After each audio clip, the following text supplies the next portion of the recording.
Hello everyone.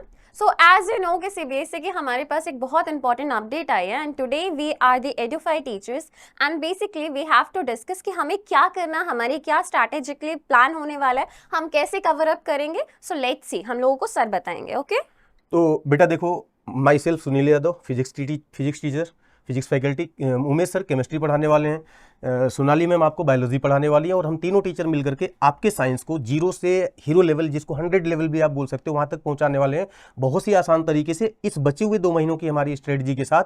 और उस strategy को आपको फॉलो करना है, उसके बाद कहीं भी कुछ भी करने की जरूरत नहीं, आपकी प्रिपरेशन 100% हो जाएगी अगर हमको आप फॉलो करते हुए चलते हैं। तो कैसे करते हैं उन चीज़ों को स्टार्ट, और क्या हम लोगों की प्लानिंग है, वो हम आपके साथ शेयर करेंगे। उमेश सर आपको बताना शुरू। थोड़ा सा मैं आपको अपडेट कर दूं बच्चा, टाइम टेबल बड़ा शानदार आया हुआ है ना, ढेर सारे गैप्स भी रखे हुए हैं। तो ऐसा आपको बहुत ज्यादा सीरियस नहीं होना कि सर किसी में टाइम नहीं है या बहुत ज्यादा परेशान हो जाएंगे कि सर कैसे रिवाइज करेंगे। बहुत सारा गैप है। सबसे पहला पेपर इंग्लिश है, तो ऑब्वियसली आप स्टार्ट ही करेंगे from the 10th of Feb, पढ़ना शुरू कर देते बच्चे। तो इंग्लिश आपकी वैसे भी बढ़िया होने वाली है। साइंस के लिए एजुफाई है ही, वैसे वो तबाही मचा देंगे, आप साइंस में ज्यादा सोचना नहीं है आपको। फिर उसके बाद सोशल साइंस, फिर से 5 दिन का गैप है ना। अच्छा पढ़िएगा, याद रखिएगा, ये आईसीएससी की तरह सीबीएसई में नहीं होता बेस्ट 5, इसमें सारे काउंट होंगे। तो ऐसा नहीं कि साइंस बढ़िया कर लिया और सोशल साइंस पे फोकस नहीं किया, करना पड़ेगा।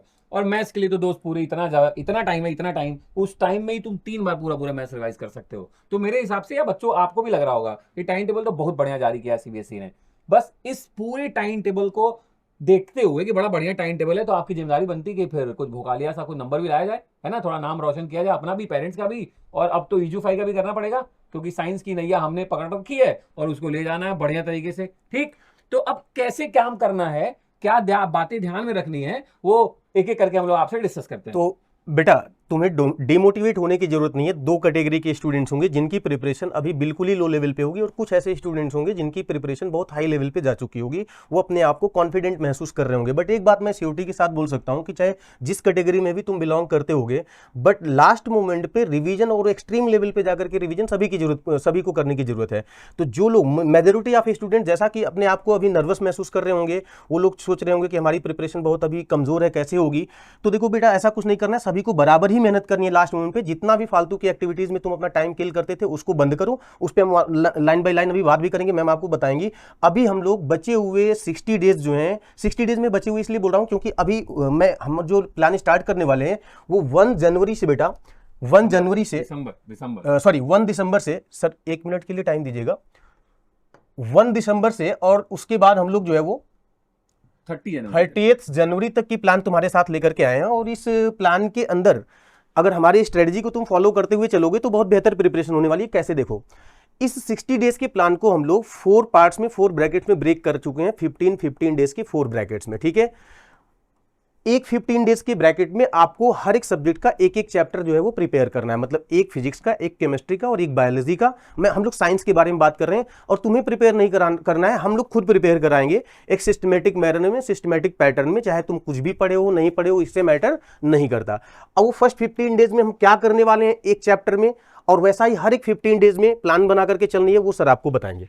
देखो प्यारे बच्चों, बड़ा सिंपल सा फंडा है ना, इतना कॉम्प्लिकेट करना है आप टेंशन लो ही मत। तो 60 दिन है, सर ने कितना बढ़िया सिंपली डिवाइस कर दिया। 15 डेज को रख लेते हैं। हर 15 दिन में हमें क्या करना है, हम टीचर क्या करने वाले हैं, हम एक चैप्टर उठाएंगे 15 डेज एक चैप्टर के लिए। आपको नहीं लग रहा इसमें तो तबाही मचाई जा सकती है ना। तो 15 दिन में क्या करेंगे, एक चैप्टर उठाएंगे, उसके 1 शॉट, मतलब इंपॉर्टेंट क्वेश्चन रिवाइज करेंगे। फिर हम एनसीईआरटी के इंडेक्स क्वेश्चन करेंगे, हर सब्जेक्ट के लिए बोल रहा हूँ, ध्यान रखना। बायो में भी यही काम करेंगे, फिजिक्स सर यही काम करेंगे, केमिस्ट्री सर यही काम करेंगे। और कंप्लीट चैप्टर के लिए क्या क्या, इंडेक्स हो गया, चैप्टर के 1 शॉट्स हो गए, बुक के एक्सरसाइजेस हो गए, एग्जाम्पलर्स के क्वेश्चंस हो गए, और पिछले 5 सालों के, लास्ट 5 ईयर के इंपॉर्टेंट पीवाईक्यूज हम डिस्कस करेंगे। और द मोस्ट इंपॉर्टेंट, क्योंकि सीबीएसई ने एमसीक्यू भी इंट्रोड्यूस कर दिया है अभी, और वहां से मार्क्स बहुत सारे बन सकते हैं। तो हम लोग हर एक चैप्टर के कम से कम 60 इंपॉर्टेंट एमसीक्यूज की भी सीरीज आपके साथ स्टार्ट करेंगे, जहां से क्वेश्चन आपके बोर्ड एग्जाम में आने की प्रोबेबिलिटी बहुत ज्यादा होने वाली है। तो बेटा होना क्या है ना, शुरू के 15 डेज में आपको एक एक चैप्टर पे फोकस करना है। एक फिजिक्स, एक केमिस्ट्री, एक बायोलॉजी, जो कि बहुत बहुत एक्सट्रीम लेवल पे अगर मैं सोचूं बहुत ईजी है। और वो इजी हम तुम्हारे साथ जब करेंगे, जितना हम करेंगे उसी को तुमको फॉलो करते हुए जाना है, हम टीचर्स जो भी कर रहे होंगे, ठीक है। उसके बाद आपको कुछ भी करने की जरूरत नहीं पड़ेगी, क्योंकि हम तुम्हें खुद ही कंटेंट दे रहे होंगे, खुद ही समझा रहे होंगे, तुम्हारा थ्योरी पार्ट भी प्रिपेयर कराएंगे, तुम्हारा न्यूमेरिकल पार्ट भी प्रिपेयर कराएंगे। एक काम तुम्हें खुद से करना पड़ेगा, वो है आंसर राइटिंग प्रैक्टिस। वो मैम आखिरी में आपको डिस्कस करेंगे कि वो किस तरीके से करना है आपको। बाकी 15 डेज के ब्रैकेट में जब हम कर रहे होंगे तो हर सब्जेक्ट में 4 ही चैप्टर तो हैं, तो 15 के हमने 4 ब्रैकेट्स बनाए। 15 डेज में एक चैप्टर करना है, कितना ईजी है जरा सोच के देखो। तो इस तरीके से हर एक चैप्टर साइंस का बहुत ही अच्छे लेवल पे प्रिपेयर हो जाएगा। और बेटा अब जैसे मैं स्पेशली फिजिक्स के बारे में बात करूं, जैसे तो फिजिक्स में जैसे कुछ चैप्टर्स होते हैं, मैं फिजिक्स आपको पढ़ाऊंगा जैसा कि, तो जिसको देख करके बच्चों को डर लगता है, जैसे ऑप्टिक्स के अंदर रे डायग्राम्स हो गया, रे डायग्राम्स को लेकर के बहुत सारा कंफ्यूजन होता है, साइन कन्वेंशन को लेकर के दिक्कत होती है। इलेक्ट्रिसिटी के चैप्टर में अगर हम जाएं तो जो सर्किट थ्योरी के क्वेश्चंस होते हैं, रेजिस्टेंस के कॉम्बिनेशन पे बेस्ड, बैटरी और सेल के कॉम्बिनेशन पे बेस्ड, उन पे न्यूमेरिकल्स जो होते हैं उनमें दिक्कत आती है, जो कॉन्सेप्ट बेस्ड क्वेश्चंस होते हैं उनमें दिक्कत आती है। बट तुम देखोगे कि जब हम लोग पढ़ेंगे तो उसको कितना सिंप्लीफाइड वे में पढ़ेंगे और किस तरीके से बिल्कुल आसान बना देंगे। सिमिलरली केमिस्ट्री में सर आपके साथ कुछ चैप्टर जो मुश्किल है उसको डिस्कस करेंगे, और मैम आपके साथ बायोलॉजी में डिस्कस करेंगे, ठीक है ना। सर मेजरली बायो में बच्चों को ये दिक्कत होती है कि डायग्राम्स कौन से बनाए, इंपॉर्टेंट डायग्राम्स कौन से होते हैं, हर एक स्टेप पे हम क्या लिखें कि हमारा क्रिस्प आंसर हो, हम किस तरीके से उसे और अच्छे से इंप्रूव कर पाए। बिकॉज वी नो, देखो पढ़ा हमने सब होता है, एनसीईआरटी बच्चों को याद हो जाती है अब तक जिनको पढ़ने लायक होता है, but the thing is that कि आप उसमें से ऐसा कौन सा कंटेंट लिखे कि आपको कम वर्ड्स में ज्यादा से ज्यादा मार्क्स है। बिकॉज एज यू नो कि हर एक सेक्शन के क्या होते हैं, अपनी एक वर्ड लिमिट होती है, right. And how you have to write the answer, how you have to make the diagrams is what you are getting your marks. Okay, bio में पुनेट स्क्वायर भी मैम आप बड़ा बता दीजिएगा, ऑफ बच्चों को बड़ा कोर्स समस्या आती है। वो तो बहुत इजी है सर, उसमें तो टेंशन लेने की कोई जरूरत ही नहीं है, ठीक है। केमिस्ट्री में मेरे भाई देख बड़ा सिंपल है, सबसे इंपॉर्टेंट चैप्टर आता है कार्बन कंपाउंड। जितने भी मार्क्स आएंगे केमिस्ट्री में उनमें सबसे इंपॉर्टेंट चैप्टर कौन सा है, कार्बन कंपाउंड। और भाई ऐसा पढ़ाऊंगा कार्बन कंपाउंड कि खुद घर पे बनाना शुरू कर दोगे, तो टेंशन लेने की जरूरत नहीं, घबराने की जरूरत नहीं है। बस अब इंपॉर्टेंट बात पे आते हैं कि सर ये तो आपने बता दिया कि ये आप करेंगे हमारे साथ, हमें इन 60 दिनों में क्या बातें ध्यान में रखने की जरूरत है। तो आप थोड़ा ध्यान दीजिए, एक एक करके हम लोग मिलकर आपको बताते हैं क्या की पॉइंट्स हैं जो इन 60 डेज में आपको फॉलो करते रहना है। सर एक चीज मैं इसमें ऐड ऑन करना चाहूंगा, देखो इसके बाद भी अगर तुम्हें कहीं पे भी किसी तरह का हेजिटेशन, किसी भी तरह की कोई कमी नजर आएगी, अगर तुम्हें किसी तरह की प्रॉब्लम आएगी, बेटा कमेंट सेक्शन में तुम तुरंत कमेंट करना, उसका रिप्लाई करेंगे हम लोग नेक्स्ट क्लास में, और आपकी प्रॉब्लम डेफिनेटली सॉर्ट आउट करेंगे। इसमें कोई कंफ्यूजन नहीं रखना है, प्रिपरेशन आपकी 100% होगी, हम लोगों को फॉलो करोगे, ये हम लोगों का कमिटमेंट है, हमारी पूरी टीम का कमिटमेंट है, पूरे एजीफाई का कमिटमेंट है, ठीक है बेटा। बाकी सर तो देखिए की पॉइंट में क्या है, पहला काम तो हमने 30 जनवरी तक आपका पूरा सिलेबस 15 के स्लॉट में हम सारे टीचरों ने, इजीफाई ने बढ़िया से कंप्लीट करा दिया, डन है पहला काम। अब दूसरे पॉइंट्स पे आते हैं। दूसरा पॉइंट क्या कह रहा है, हमें क्या करना है, पिछले 5 सालों के क्वेश्चन भी डिस्कस करने हैं, तो हमने अपने 15 डेज के स्लॉट में ऑलरेडी रख लिया। मैम और क्या करने की जरूरत है बच्चों को? सर सबसे बड़ी बात होती है इस टाइम पीरियड पे घबराने की जरूरत नहीं है। अगर आपने नहीं पढ़ा है so always stay motivated and you have to make your own plan. आपको ये देखना, हो सकता है कि किसी दिन आप स्कूल जाओ, किसी दिन आप स्कूल ना जाओ, तो उसके अकॉर्डिंग आपको देखना है। बेटा देखो टीचर्स तो आपको यहाँ पे पढ़ाएंगे ही, राइट। टीचर्स के पढ़ाने के अलावा भी आपको हर एक डे पे अपना टारगेट रखना है, अपनी खुद की सेल्फ स्टडी करनी है। हम लोग आपको कंसेप्ट को इजी कर पाएंगे, हम सिंप्लीफाई कर पाएंगे, बट जब तक आप उसे खुद नहीं पढ़ोगे, खुद लिख के नहीं देखोगे, no one is going to help you. So इस चीज का हमेशा याद रखना, जो की मंत्र है ना वो आपको खुद से लिख के खुद से एक बार दिमाग में बैठाना ही पड़ेगा। ओके मतलब मैम तुमको बेटा ये समझाने की कोशिश करी, ये बताने की बात करी है, तुमको ये समझना है कि जो भी बताया जाए यहाँ से उसको आपको घर पे प्रैक्टिस करते रहनी है, उसको छोड़ना नहीं। क्योंकि प्रैक्टिस नहीं करोगे, हमने तुम्हें बता दिया, तुम जस्ट उसको वॉच कर लिए, तुमने उसकी राइटिंग प्रैक्टिस नहीं करी। देखो 10th क्लास में होता है ना कि बच्चों को अगर ऐसे ओरली उठा करके, हमने जो एक्सपीरियंस किया इतने दिनों के अंदर, अपने एक्सपीरियंस से मैं बता रहा हूँ कि ऐसे 10th क्लास के और 9th क्लास के जो बच्चे होते हैं, मैं दोनों की बात करता हूँ, कि उनको उठा करके कोई भी चीज़ पूछे तो वो इधर उधर करके बता देंगे, बट जब उनका टेस्ट ले लिया जाता है, राइटिंग की बात आती है, तो वहाँ पे वो मोस्ट ऑफ द स्टूडेंट्स जो होते हैं वो गलतियां कर बैठते हैं, वो टू द पॉइंट आंसर्स नहीं लिखते हैं, स्पेलिंग मिस्टेक करते हैं, ग्रामेटिकल हालांकि वो तो बहुत कम मैटर करता है, बट फिर भी एरर करते हैं, और ऐसी एरर करते हैं जिसमें नंबर्स भी खूब करते हैं, ठीक है। तो तुम्हें आंसर राइटिंग की प्रैक्टिस करनी पड़ेगी। जो चीजें तुमने पढ़ा उसको उसी सेम डेज में अच्छे से राइट करके उसको अच्छे से प्रिपेयर कर लो, ताकि एग्जाम में तुम हर दिन को ऐसे समझ करके चलो ना कि आज जो चैप्टर में जो कुछ भी हमने सीखा है बस ये आज एग्जाम ही कर रहे हैं, ताकि उसको फुल एंड फाइनल प्रिपेयर कर करके रखना है, ठीक है। उसके लिए कुछ पेंडिंग में नहीं रखना है, ठीक है बेटा। देखो बच्चा, मैं आप बोलना चाह रहा हूँ, देखो जो सेल्फ स्टडी में हमने इंट्रोड्यूस किया कि आपको सेल्फ स्टडी करना है और हर दिन का टारगेट बनाना है, इसमें एक बात मैं इंट्रोड्यूस कर रहा हूँ, ध्यान से सुनना, बड़ा इंपॉर्टेंट बात है।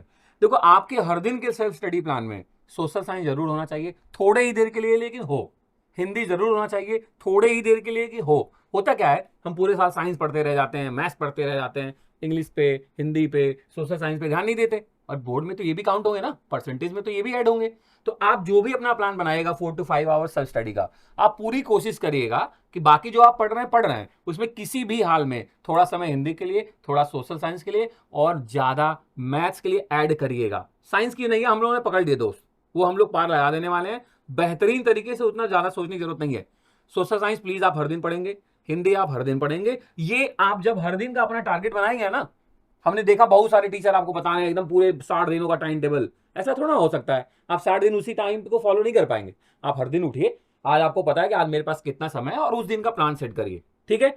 और लास्ट में मैंने बोला, ये लास्ट वाला पॉइंट आप ध्यान रखिएगा, सबसे इंपॉर्टेंट। आपको लगता है ना कि अरे यार नहीं हो पाएगा, मेरे को मिस हो गया, मेरा पूरा ही बचा, हमने पूरे साल ही नहीं पढ़ा। सेल्फ मोटिवेटेड रहिए। सेल्फ मोटिवेटेड का मतलब क्या होता है, वैसे तो ये फॉल्स बात है, जब प्रेशर आता है तो वैसे भी, जब एग्जाम आता है तो कहाँ नींद आती है दोस्त, वैसे पूरे टाइम साल भर नींद आती है। बिल्कुल। तो आप ध्यान रखिएगा, मोटिवेटेड रहने का मतलब ये है कि अच्छी बातें करिए, अच्छे दोस्तों को फोन लगाइए कि भाई तूने क्या पढ़ा, अच्छा तूने इतनी तैयारी कर ली, अच्छा मैंने इतनी तैयारी कर ली। ये होता है पॉजिटिव वाली बात। अब वो नहीं कि चलो चलो मूवी आ गई, चलो देख ले आते हैं, चलो आज घूम के ठहर के आते हैं, अब नहीं, अब तो कर लिया ना, 60 दिन है, बिल्कुल। थोड़ा जम के पढ़ाई करते हैं। लास्ट के 60 डेज में ये सब चीजें नहीं होनी चाहिए। और एक चीज और है बेटा, 30 जनवरी तक का तो हम लोगों ने प्लान बना रखा है, बट उसके बाद भी तुम्हारे पास, अगर मैं 5 डेज लास्ट के अगर छोड़ भी दूं कि उस बीच में तुम अपने हिसाब से चीज़ों को कर रहे होंगे, फिर भी एटलीस्ट हमारे पास 10 डेज उसके बाद भी बचते हैं। उस 10 डेज में एक बात ध्यान रखना है कि हम यहाँ पे हालांकि PYQ तो चैप्टर वाइज कर रहे होंगे, बट लास्ट में तुम्हें टाइम बाउंडेड प्रैक्टिस करनी है, और कम से कम 5 सैंपल पेपर हो सके तो PYQ को तुम्हें वापस सॉल्व करना चाहिए, ताकि तुम्हारे अंदर कॉन्फिडेंस आ जाए। क्योंकि कई बार ऐसा होता है कि टाइम मैनेजमेंट नहीं होता एग्जाम हॉल में जाने के बाद। तो हर एक सब्जेक्ट का एटलीस्ट 5 प्रीवियस ईयर पेपर या मॉडल पेपर, आपको प्रीवियस ईयर पेपर हो तो ज़्यादा बेहतर बात होगी, वो आपको जो है वो सॉल्व जरूर करना चाहिए, ठीक है बेटा। और देखो क्या है कि अब जितनी भी फालतू की एक्टिविटीज़ है उसे आपको बंद करनी ही पड़ेगी।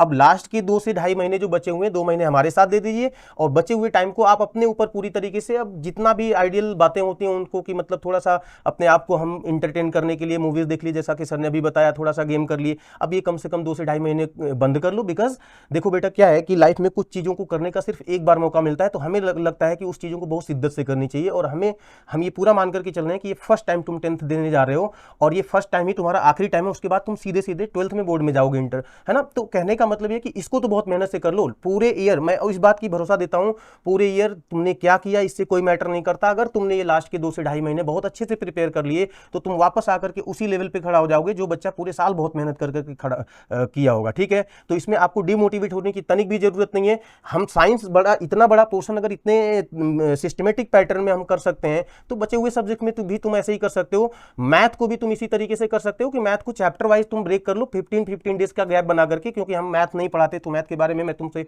कोई भी ऐसी बात नहीं करूंगा, बट जो आइडिया मैंने आपको साइंस में दिया, उसी आइडिया के थ्रू आप मैथ्स में भी और अदर सब्जेक्ट्स में भी जो है उनमें आप जा सकते हैं। 15 डेज की ब्रैकेट में आप बनाइए, हर दिन का जो है कि प्लान बनाइए। और जैसा कि नहीं कि 60 डेज की प्लान बना लीजिए, शुरू के 30 डेज में आपने कुछ किया ही नहीं और लास्ट के 30 डेज में लग रहा है अब कुछ होगा ही नहीं, इस तरीके से हम सरेंडर कर गए। तो ये नहीं होना चाहिए। सर ने जैसा बताया, हर दिन की प्लान भी होना चाहिए, और साथ में 15 डेज का हमारा टारगेट होना चाहिए, जैसे हम लोग साइंस में कर करके चल रहे हैं, ठीक है। तो चलिए इसी बातों के थ्रू हम लोग जो है चीजों को थोड़ा सा बताइए सर, इनको और तो कुछ बच्चा बता दीजिए। अपना प्लान क्लियर है, अपन 1 से 30 तक कैसे काम करने वाले, कैसे अपने साइंस को बढ़िया बनाने वाले, ये हमने क्लियर कर लिया है। कुछ बातें हम लोगों ने जो आपको की पॉइंट्स रखा है, प्लीज उसको ध्यान में रखिएगा। और पेपर अच्छा होगा यार, इतना टेंशन क्या लेना यार, पेपर ही तो है, थोड़ा शिद्दत से लग जाएंगे, पेपर अच्छा कर लेंगे, इतना घबराने वाले की जरूरत नहीं है। सब्जेक्ट वाइज जिस किसी भी चैप्टर में तुम्हें सबसे ज्यादा मेजर प्रॉब्लम होगी, कमेंट सेक्शन में जाकर के लिखना। बायोलॉजी, केमिस्ट्री, फिजिक्स, जो कुछ भी है, सबसे पहले उसमें जिस तरीके की भी तुम्हारी प्रॉब्लम होगी उसको हम पूरी तरीके से सॉल्व करेंगे, इस बात का कमिटमेंट है, ठीक है बेटा। मैम ठीक। और आज सफल होने के लिए, कल सफल होने के लिए आपको थोड़ी सी मेहनत तो करनी पड़ेगी। थोड़ी स्मार्ट स्टडी कर लेना, उससे कुछ नहीं होगा। स्मार्ट स्टडी कराने के लिए हम लोग हैं, थोड़ी मेहनत आपकी, थोड़ी मेहनत हमारी, और देखो सब नैया पार हो जाएगी, उसमें कोई टेंशन लेने वाली बात ही नहीं है, राइट। ठीक है बेटा, तो मचाते हैं, स्टार्ट करते हैं, धमाल मचाते हैं। और 1 जनवरी से हम लोग जो है, उसके पहले हम आपको डेट सीट और ये सब 1 दिसंबर 1 दिसंबर है ना, तो 1 दिसंबर से हम लोग जो है वो धमाल मचाना शुरू करेंगे। उसके पहले डेट सीट एंड जो कुछ भी है उसको भी हम लोग रिलीज करेंगे, मार्क लिस्ट वगैरह। चैप्टर वाइज वेटेज का भी अब एक वीडियो इंट्रोड्यूस कर रहे हैं, वो जरूरी है, पता होगी कौन सा चैप्टर कितने वेटेज का है, तो उसको उतना शिद्दत से लगा जाए, ठीक है। तो दोस्त मिलते हैं 1 तारीख से और फिर करते हैं तबाही, थैंक यू, ठीक है। टेक केयर बच्चों, ख्याल रखो, जय श्री राधे।